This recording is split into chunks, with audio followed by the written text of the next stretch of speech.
মাখা বেলার ঝামেলা ছাড়া খুব অল্প সময়ের মধ্যে আজকে দুই রকম পদ্ধতিতে দারুণ টেস্টি ডিম পরোটা তৈরি করে দেখাবো। আসসালামু আলাইকুম বন্ধুরা, কিচেন বাঙালিয়ানা চ্যানেলে আপনাদের সবাইকে স্বাগত জানাই। তো এই ডিম পরোটাগুলো তৈরি করে নেওয়ার জন্য সবার প্রথমে আমি এখানে 3টা ডিম নিয়ে নিচ্ছি।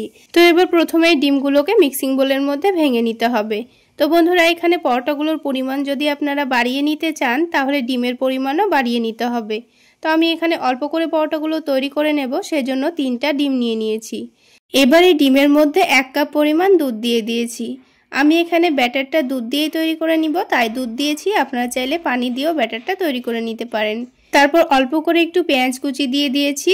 তারপর দিয়েছি গ্রেট করা গাজর, আর এখানে দিয়ে দিচ্ছি গ্রেট করা বাঁধাকপি। এখানে আমি বেগুনি কালারের বাঁধাকপি ব্যবহার করেছি, আপনারা সবুজ কালারের বাঁধাকপিও ব্যবহার করতে পারেন। আর বন্ধুরা, আপনারা আপনাদের পছন্দ মতো এখানে যে কোনো সবজি দিতে পারেন, কিংবা না দিলেও পরোটাগুলো তৈরি করা যাবে। এবার এখানে ঝালের জন্য দিয়ে দিয়েছি কাঁচামরিচ কুচি, তারপর স্বাদ মতো লবণ দিয়ে দিয়েছি, আর একটু টেস্টটা বাড়িয়ে নেওয়ার জন্য চিনি আর চাট মশলা দিয়ে দিয়েছি। এবার সব কিছুকে একসঙ্গে ভালোভাবে মিশিয়ে নিচ্ছি। তো হ্যান্ড উইক্স দিয়ে ডিমটাকে খুব ভালোভাবে ফেটিয়ে নিতে হবে। সব কিছু যখন একসঙ্গে খুব ভালোভাবে মিশে যাবে তখন এখানে ময়দা দিয়ে ব্যাটারটা তৈরি করে নেব। বন্ধুরা, আপনারা যদি পরোটাটা একটু হেলদিভাবে বানাতে চাচ্ছেন তাহলে এখানে ময়দাটা বাদ দিয়ে আটা দিয়ে ব্যাটারটা তৈরি করে নিতে পারেন। এবার আবারও সব কিছুকে একসঙ্গে ভালোভাবে মিশিয়ে নিতে হবে। লক্ষ্য রাখতে হবে ময়দার মধ্যে যেন একটুও দলাভাব না থাকে। খুব ভালোভাবে ময়দাটাকে দুধের সঙ্গে মিক্স করে নিতে হবে। তো একটু সময় নিয়ে কাজটা করে নিতে হবে যেন ময়দাটা খুব সুন্দরভাবে দুধের সঙ্গে মিশে যায়। তো কিছুক্ষণ সময় নিয়ে হ্যান্ড উইক্স দিয়ে খুব ভালোভাবে ফেটিয়ে নিয়েছি। আর কিছুক্ষণ পর দেখুন ময়দাটা কিন্তু খুব সুন্দরভাবে মিশে গেছে। আর এখানে সামান্য পরিমাণ পরে আবারও একটু দুধ দিয়ে দিয়েছি, দিয়ে একটু পাতলা করে ব্যাটারটা তৈরি করে নিয়েছি। আপনারা দেখে নিশ্চয় বুঝতে পারছেন। তো ঠিক এইরকমই কনসিস্টেন্সিতে ব্যাটারটা তৈরি করে নিতে হবে। খুব বেশি ঘনও থাকবে না, আবার অনেকটা পাতলাও থাকবে না। এবার আমি পরোটাগুলো তৈরি করে নেব। তো তার জন্য প্যানের মধ্যে সামান্য পরিমাণ সয়াবিন তেল চারিদিকে ছড়িয়ে দিলাম। এবার প্যানের হাতলটা ধরে তেলটাকে প্যানের চারিদিকে এভাবে ছড়িয়ে দিচ্ছি। এবার তেলটা যখন হালকা একটু গরম হয়ে যাবে তখন আমি 2 চামচ ব্যাটার প্যানের মধ্যে দিয়ে দেব। তো ব্যাটারটা যখন প্যানের মধ্যে দেব তখন একটু ভালোভাবে নাড়াচাড়া করে দিতে হবে। আর প্যানের মধ্যে ব্যাটারটা দেওয়ার সময় অবশ্যই লক্ষ্য রাখতে হবে প্যানটা যেন অতিরিক্ত গরম না হয়ে যায়। অতিরিক্ত গরম হয়ে গেলে কিন্তু পরোটাটার নিচে অনেকটাই ছিদ্র হয়ে যাবে, তখন কিন্তু পরোটাটা দেখতে খুব একটা ভালো লাগবে না। তো পরোটাটা দেওয়ার পর কিছুক্ষণের মধ্যে ওপরের দিকটা যখন ভালোভাবে শুকিয়ে যাবে তখন আমি এটাকে উল্টে দিয়েছি। আর উল্টে দেওয়ার পর আবারও একটু ভালোভাবে নিচের দিকটা যখন হয়ে যাবে তখন আবারও এটাকে উল্টে দেব। আর একটু সময় নিয়ে উল্টে পাল্টে একটু ক্রিস্পি করে ভেজে নিলে কিন্তু পরোটাটা খেতে ভীষণ ভালো লাগবে। তো আমি কিছুক্ষণ সময় নিয়ে পরোটাটাকে উল্টে পাল্টে একটু ক্রিস্পি করে ভেজে নিয়েছি। আর বন্ধুরা, এই পরোটাগুলো ভাজতে কিন্তু খুব একটা তেলেরও প্রয়োজন হয় না, খুব অল্প তেলে হয়ে যায়। আর খুবই অল্প সময়ের মধ্যে আপনারা পরোটাগুলো ভেজে নিতে পারবেন। তো দেখুন একটা পরোটা কিন্তু আমাদের তৈরি করা হয়ে গেল। ঠিক একইভাবে আমি আপনাদের আরও একটি পরোটা তৈরি করে দেখিয়ে দিচ্ছি। তো এবার ব্যাটারটা প্যানে দেওয়ার সময় কিন্তু আমি আর তেল দিলাম না, তেলটা একটু পরে দিয়ে দেব। তো আবারও 2 চামচ ব্যাটার দিয়ে এটাকে প্যানের চারিদিকে গোল করে ছড়িয়ে দিচ্ছি। তারপর ঠিক একইভাবে যখন ওপরের দিকটা ভালোভাবে শুকিয়ে আসবে তখন এটার মধ্যে আমি একটু চারিদিক থেকে তেল ছড়িয়ে দিচ্ছি। এবার এই পরোটাটাকে উল্টে দেব। তো বন্ধুরা, আজকের এই পরোটা রেসিপি যদি আপনাদের ভালো লেগে থাকে তাহলে অবশ্যই একটা লাইক শেয়ার করে দেবেন। আর আমার এই সহজ রেসিপিগুলো যদি ইউটিউব চ্যানেল থেকে দেখে থাকেন চ্যানেলটি সাবস্ক্রাইব করে দেবেন, আর ফেসবুক পেজ থেকে দেখে থাকলে পেজটি ফলো করে দেবেন। তো বন্ধুরা দেখুন আরও একটা পরোটা কিন্তু আমাদের তৈরি করা হয়ে গেল। এবার খুব সুন্দর একটা কালার চলে আসলে এবার আমি পরোটাটাকে তুলে নেব। তো দেখুন আরও একটা পরোটা আমাদের কিন্তু তৈরি করা হয়ে গেল। ঠিক একইভাবে আমি সবগুলো পরোটা তৈরি করে নিয়েছি। আর 1 কাপ ময়দাতে কিন্তু আমাদের বড় বড় 4টা পরোটা তৈরি করা হয়ে গেছে। তো দেখুন সবগুলো পরোটাই তৈরি করা হয়ে গেল। এবার এই পরোটাগুলো টমেটো সসের সঙ্গে পরিবেশন করে নিচ্ছি। কোনো রকম সবজি ছাড়াই শুধুমাত্র টমেটো সস দিয়েই কিন্তু খেয়ে নেওয়া হয়ে যাবে। তাহলে বন্ধুরা একরকম পদ্ধতিতে ডিম পরোটা তৈরি হয়ে গেল। এবার আমি আপনাদের মাখা বেলার ঝামেলা ছাড়া আরও একটি ইউনিক টেস্টের ডিম পরোটা তৈরি করে দেখাবো। আশা করছি আপনাদের অনেক ভালো লাগবে। যখন তখন তৈরি করে নিয়ে বাচ্চাদের স্কুল টিফিনের জন্য কিংবা সকালের নাস্তায় খেতে পারবেন। তো বন্ধুরা রেসিপিটি না টেনে সম্পূর্ণ দেখতে থাকুন, আশা করছি আপনাদের অনেক ভালো লাগবে। সবার প্রথমে একটা মিক্সিং বোলের মধ্যে একটা ডিম ভেঙে নিয়েছি। এবার এখানে নিজেদের পছন্দ মতো কিছু সবজি অ্যাড করে দিচ্ছি। তো প্রথমেই আমি এখানে অল্প করে একটু গ্রেট করা গাজর নিয়ে নিয়েছি, তারপরে নিয়ে নিয়েছি টমেটো কুচি আর দিয়ে দিচ্ছি পেঁয়াজ কুচি। এখানে যেসব সবজিগুলো তাড়াতাড়ি সেদ্ধ হয়ে যায় সেগুলোই অ্যাড করা যাবে। এবার দিয়ে দিচ্ছি ঝালের জন্য কাঁচামরিচ কুচি, তারপর এখানে 2 কোয়া রসুন থেতো করে দিয়ে দিচ্ছি। এখানে রসুন আপনারা চাইলে বাদ দিতেও পারেন। স্বাদ মতো লবণ দিয়ে দিচ্ছি। তারপরে এই নাস্তার টেস্টটা একটু বাড়িয়ে নেওয়ার জন্য দিয়ে দিচ্ছি 1/2 টেবিল চামচ পরিমাণ চিনি। তো যেহেতু সুজির ডিম পরোটা তৈরি করে নেব তাই এখানে আমি সুজি নিয়ে নিচ্ছি। তো অল্প করে পরোটাগুলো তৈরি করে নেব, সেই জন্য মেজারমেন্ট কাপের 1/2 কাপের অর্ধেক সুজি নিয়ে নিচ্ছি আর সেই মেজারমেন্ট কাপের 1/2 কাপ নিয়ে নিচ্ছি আটা। তো আমি যেহেতু হেলদিভাবে পরোটাটা তৈরি করে নিচ্ছি সেই জন্য এখানে আটা ব্যবহার করেছি, চাইলে আপনারা ময়দাও ব্যবহার করতে পারেন। তো এবার এখানে পরিমাণ মতো পানি দিয়ে একটা ব্যাটার তৈরি করে নেব। তো প্রথমে অল্প করে পানি দিয়ে দিয়েছি, তারপর একটু ভালোভাবে মিশিয়ে নিচ্ছি। একেবারে পানি দিয়ে ফেললে আবার এই ব্যাটারটা অনেকটাই নরম হয়ে যাবে, তখন কিন্তু ডিম পরোটাটা তৈরি করতে খুবই অসুবিধা হবে। তাই বারে বারে অল্প অল্প করে পানি দিয়ে ব্যাটারটা তৈরি করে নেবেন। তো যেহেতু এই ব্যাটারের মধ্যে সুজি আছে তাই প্রথমে কিন্তু একটু পানি বেশি দিয়ে ব্যাটারটা হালকা পাতলা করে তৈরি করে নিতে হবে, কারণ এই ব্যাটারটা একটু রেস্টে রাখবো, তাহলে কিন্তু ব্যাটারটা ফুলে গিয়ে একটু ঘন হয়ে যাবে।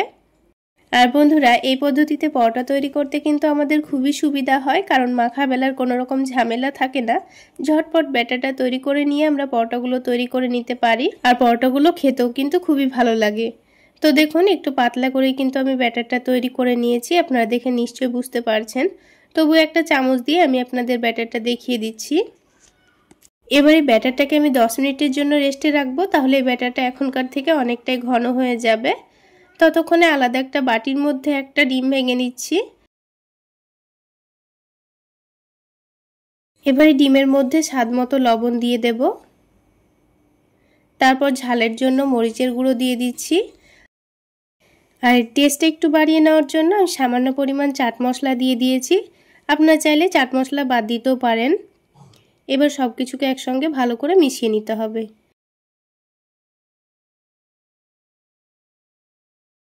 তো বন্ধুরা আজকের ডিম পরোটা তৈরি করতে কিন্তু আমাদের 2টো ডিম লাগছে, আর এই পদ্ধতিতে ডিম পরোটাগুলো তৈরি করে নিলে কিন্তু কোনো রকম সবজি করার ঝামেলা ছাড়াই আপনার পরোটাগুলো খেয়ে নিতে পারবেন। তাছাড়া শুধুমাত্র টমেটো সস দিয়েও খেতে পারবেন। তো ডিমটা খুব ভালোভাবে ফেটিয়ে নিয়েছি, আর এইদিকে 10 মিনিট হয়ে গেছে। ব্যাটারটা দেখুন আগের থেকে অনেকটা ঘন হয়ে গেছে। এবার আমি আপনাদের পরোটাগুলো তৈরি করে দেখিয়ে দিচ্ছি।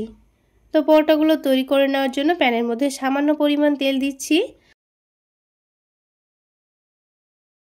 আর বন্ধুরা এই পরোটাগুলো তৈরি করতে কিন্তু খুব বেশি তেলেরও প্রয়োজন হয় না, খুব অল্প তেলে কিন্তু পরোটাগুলো তৈরি করে নেওয়া যায়। তো তেলটাকে প্যানের চারিদিকে একটু ভালোভাবে ছড়িয়ে দিচ্ছি। তারপর তেলটা যখন হালকা গরম হয়ে যাবে তখন আমি এখানে ব্যাটারটা দিয়ে দেব। তো আমি এখানে পরোটাগুলো একটু বড় বড় করে তৈরি করে নেব, সেই জন্য 2 থেকে 3 চামচ মতো ব্যাটার দিয়ে দেব। তবে আপনারা আপনাদের পছন্দ মতো করে পরোটাগুলো ভেজে নেবেন। আর বন্ধুরা অবশ্যই এখানে গ্যাসের ফ্লেমটা লোতে রেখে ব্যাটারটা প্যানের মধ্যে দিতে হবে, তা না হলে ব্যাটারটা দেওয়ার সময় কিন্তু নিচে থেকে অনেকটা ছিদ্র হয়ে যাবে, তখন কিন্তু পরোটাগুলো দেখতে খুব একটা ভালো লাগবে না। তাই অবশ্যই গ্যাসের ফ্লেমটা লোতে রেখে এখানে ব্যাটারটা দিয়ে দেবেন, আর চামচটা দিয়ে একটু ভালো করে পরোটার শেপটা গোল করে দিয়ে নিতে হবে।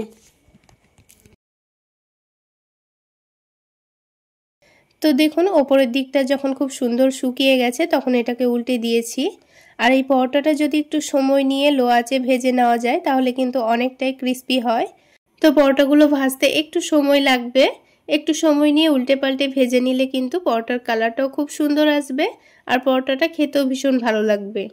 তো দেখুন 2 দিকেই কিন্তু পরোটার কালার খুব সুন্দর চলে এসছে।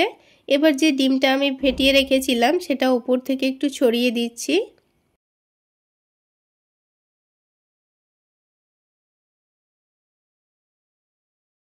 তো পরোটার চারিদিকে ডিমটা খুব ভালোভাবে ছড়িয়ে দেওয়া হয়ে গেছে। এবার পরোটাটাকে উল্টে দিতে হবে। সেজন্য প্যানের চারিদিকে সামান্য পরিমাণ সয়াবিন তেল দিয়ে দিলাম।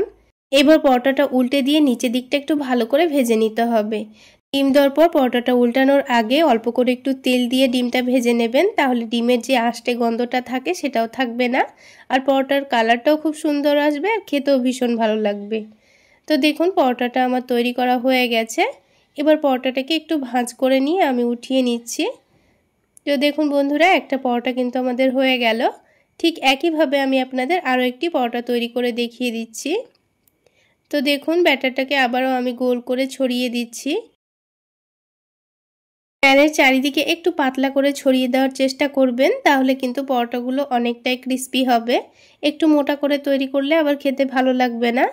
তো একদিকটা হয়ে গেছে, ঠিক একইভাবে আবার উল্টে দিয়েছি। আর পরোটাগুলো একটু সময় নিয়ে না ভাজলে কিন্তু একটু ভেঙে যেতে পারে, যেহেতু আমি সুজির পরোটা তৈরি করে নিচ্ছি। তাই একটু সময় নিয়ে ভেজে নেবেন, তাহলে এগুলো ভেঙে যাওয়ার কোনো ভয় থাকবে না।